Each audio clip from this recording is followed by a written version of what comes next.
Hello guys! Welcome back po ulit dito sa ating YouTube channel, The Home Biz Edit. For today's video guys, pag-usapan natin kung bakit ba nagkaroon tayo ng mga failed na payout or earnings dito sa ating Facebook monetization. Katulad guys, nung nakikita nyo dito sa ating screen, so meron siyang $10,200 na sahod niya ng ilang buwan na hindi niya nakukuha. Palaging nagkakaroon ng problem sa kanyang payout. So ngayon, ano nga ba yung ginawa naming step guide or procedure dito? Number 1, ang kailangan natin gawin is mag-appeal sa mismong payout support. And kailangan natin guys gumawa ng appeal form para ipasa or mag-raise ng issue. So dito, imagine natin guys, no, kung meron tayong ganitong kalaking in-expect na earnings dahil sa pag-upload natin ng video. Malaki to guys. Imagine $10,000 is hindi siya biro. Dahil ang dami nating in-upload na content, then ang mangyayari is ipo-forfeit or mangyayari is i-waive lang ni Facebook kapag wala tayong ginawang paraan. So yung iba is sinahayaan lang nila na maging okay. Pero guys, take note, kailangan nating i-appeal. Kaya nga po may support team na nag-aayos ng mga payout problem natin.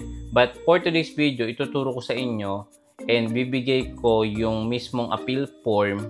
Tapusin nyo itong video na ito hanggang dulo and isasend ko yung appeal form sa inyo. So, paano nga ba namin ito na successful na credit sa kanyang bangko? Bali, ito guys, hindi pa yan yung mismong earnings niya. Marami pa yung pinagdaanan ng mga proseso. And bumaba yan dahil din sa mga factors na sasabihin ko sa inyo. Kaya stay tuned, tapusin mo itong video na to para makatulong sa iyo. Dahil alam ko, napadpad ka sa video na to kasi nga may problem yung payout account mo. So, $10,000 hindi siya biro. Kung i-convert natin yan sa peso, 10,200 times natin sa 59, more than $500,000 pesos yung pinag-uusapan natin dito kay Facebook. Ang tanong, wala na bang earnings dito kay Facebook or mababa na bang kitaan kay Facebook? Well, sa figures na nakikita ko at hindi lang po ito yung mga nakikita ko ng mga creator na kumikita ng ganitong kalaki, take note, revenue ads lang yan. Bukod pa yung stars, subscription, yung collaboration or yung brand deals na tinatawag, bukod pa yon. Eto guys is earning lang to sa ad revenue sa ads on Reels. Okay? So, ang ginawa namin guys, nag-send kami guys ng appeal kay payout Facebook support team or payout support team. So, eto po guys, tapusin mo itong video na to, i-send ko sa inyo yung appeal form na ito. Okay, appeal form na ito para may problem yung payout nyo. Ito na lang din yung gagawin nyo. Isasend nyo na lang yung appeal form and then, yun, kayo na po yung mag-edit ng mga details sa may ibaba. So, kailangan lang natin guys mag-provide ng form which is, yan nga po, ibibigay ko sa inyo. And then next, nung sinend namin yung form, ganito na yung nag-appear sa kanyang support inbox. Thank you for updating your payment details. The rejection hold on your account shall be removed. So, good news ito. Dahil na-remove na yung restrictions or yung hold, yung mga process na earnings na hindi niya nakuha.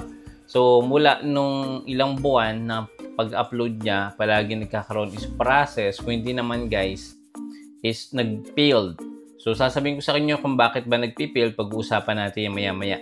And then next guys, from 10,200, naging 8,197 na lang yung kanyang payout. So, bakit nga ba nagkaganito? Meron tayo guys, nakakaligtaan or meron tayong nai-input ng mga maling details. Like for example, yung bangko ba natin tumatanggap siya ng USD or remittance? Na-disclose ba natin sa bangko kung saan manggagaling yung ating earnings? Pwedeng yung remittance ba na yan, saan yan galing? So, yung mga bangko ngayon is tinatanong na talaga kung saan manggagaling yung sahod or yung remittance. So, kailangan natin yung sabihin at mag-provide tayo ng mga documents para hindi ibalik ni bangko papunta kay Facebook. Na ganun po yung nangyayari. Usually, nagpipild yung ating payout kay Facebook dahil yung bangko natin ay may something unusual dun sa mismong bangko. So, sample, malaki yung papasok na amount and dati hindi naman ganun kalalaki yung pumapasok na amount sa inyong bangko. So, magkakaroon ng unusual activities yan. So, magkakaroon yan ng alert sa bangko na ano tong papasok na to, ba't ganitong kalaki? So, possible kasi may mga law sa bangko na bawal yan, di ba? So, kailangan nating i-disclose kung mag-open tayo ng account. Like, for example, nung nag-open ako last time sa BDO and Metrobank, tinanong sa akin kung sa manggagaling and sabi ko naman sa Facebook, kay Meta. So, meron ka ba ikang sample ng screenshot or ng payout or mga previews na earnings? So, binigay ko din, in-screenshot ko din, sinabit ko sa kanila. So, ganon, para alam ng bangko kung saan siya nanggagaling. So, yun yung isang reason kung bakit nagpipild yung payout nyo. So, dito, bakit nga ba bumaba? From 10,200, nag-less ng 2,000. Dahil nga po, nagkaroon ng failed payout. So, eto na siya. Yung 10,200 minus 200, yung 10,200 minus 2,000 pala, sorry. Naging 8,197. So, nag-process po siya, nag-processing. Kapag ganito ang status ng inyong payout sa next cycle, for example, ano ngayon, December. So, ang next cycle na natin is 23 to 27, magpa-paid or magpipild. Kapag po ganito na, after nag-processing na, ibig sabihin guys, wait nyo na lang yan, mag-paid yung status. Okay? So, eto, good news na yan guys, pag eto yung nakita nyo. And then next, yun na, nag-paid na siya. Nag-paid siya noong November 22. And sa mga nagtatanong, kailan ba siya papasok once na nag-paid? Dito makikita natin, it may take up to 5 to 7 business days. So, usually, kung yung 22 is Saturday, Sunday, so hindi talaga makikredit sa 22, 23. So, next week na yan. Kung may holiday din sa Philippines, possible, next business days na siya makikredit or mapipaid sa inyong bangko. Okay? So, yun. Good news, na-paid na siya. And then, eto naman yung bad news dito sa account na hinayos natin. Okay. Meron siyang withholding tax. Meron siyang withholding tax na 30%. Di ba imagine, expected na niya is 8,000. Pero meron siyang withholding tax na 30%. Medyo malaki to. Bakit nga ba gantong kalaki yung tax? I-zoom in ko lang ng konti para makita nyo. Ayan. So, may tax po dito kay Facebook. Okay? Kung hindi kayo nakapag-file ng W8BN or hindi natapos yung pag-fill out yun ng form nung kayo is nagsimula dito kay Facebook, meron tayong guide niyan para ma-claim nyo yung tax treaty na tinatawag.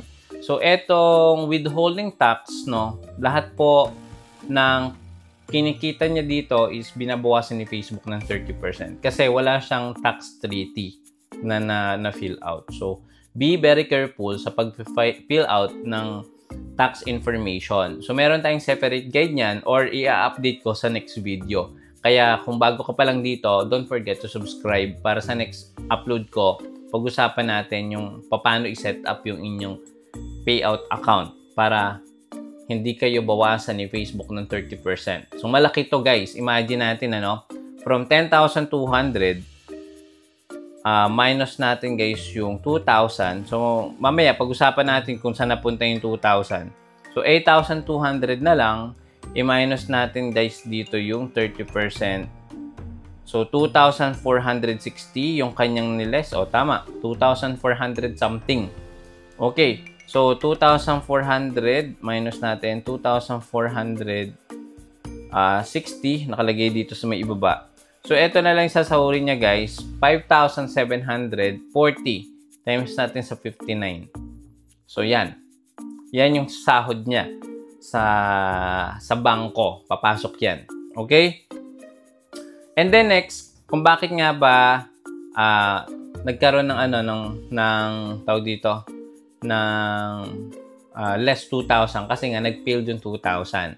Ang ginamit niya dong bank, guys, may dalawa kasi, guys, Swift code BDO Network and Unibank.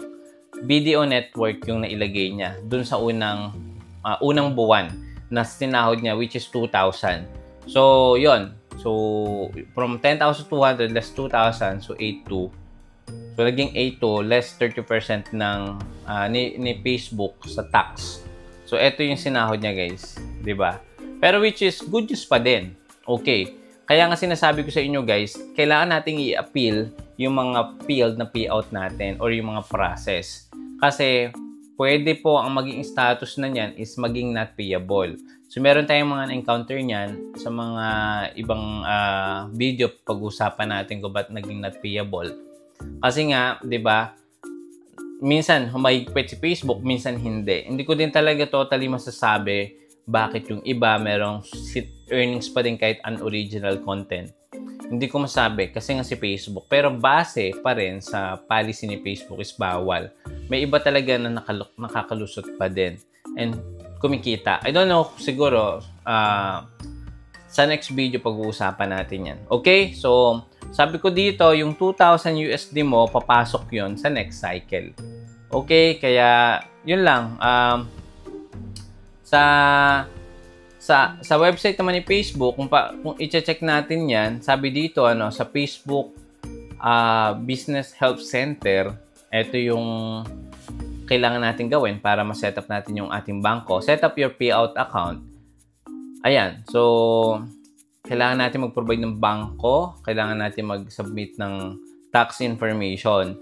So, base dito, yung cycle ni Facebook every 21st of the month. Pero, hindi ako nag-expect ng 21st na pipay dito sa Philippines. Usually, 23 to 27 talaga yung ina-expect ko. For example, your earnings made in January will be paid out on the February 21st. So, yun yung cycle niya. Kung meron kayong mga failed na payout, ibig sabihin, hindi siya papasok sa buwan kung kailan siya nag-failed. Possible, next month na siya. Mabilis tayo makakuha ng sahod kapag nasa USA or nasa mga top-tier country. Dito, wire transfer, ito po yung mga bangko na kailangan ng Swift code. So, kailangan ang minimum is $100. May mga nagtatanong bakit hindi sinahod. Kasi, kung bangko yung ginamit nyo, minimum 100. Kung bank transfer, pwede po kahit less $100. Kung other payout naman, $25. Kung naka-PayPal kayo, pwede na. Makikredit ni Facebook yan. Your payout are inclusive of multiple payout resources. Yes, tama naman po yun.